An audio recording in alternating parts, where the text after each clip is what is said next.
Prime Minister Sheikh Hasina has denounced the making of an anti-Islam film.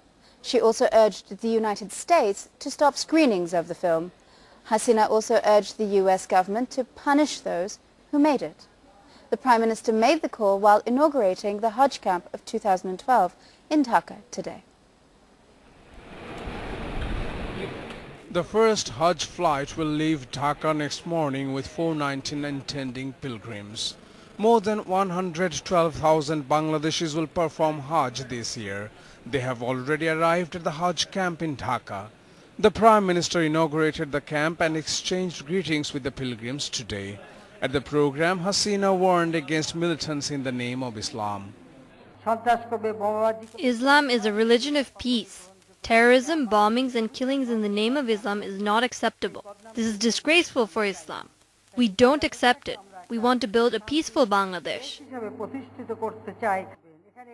The Prime Minister urged the United States to stop screening of an anti-Islam film which has sparked off violent protests across the world. We condemn this film. I urge the US government to ban this film and punish those who made it. We have already taken steps to stop the screening of the film in Bangladesh. The Prime Minister said that her government has taken a number of steps for better Hajj management.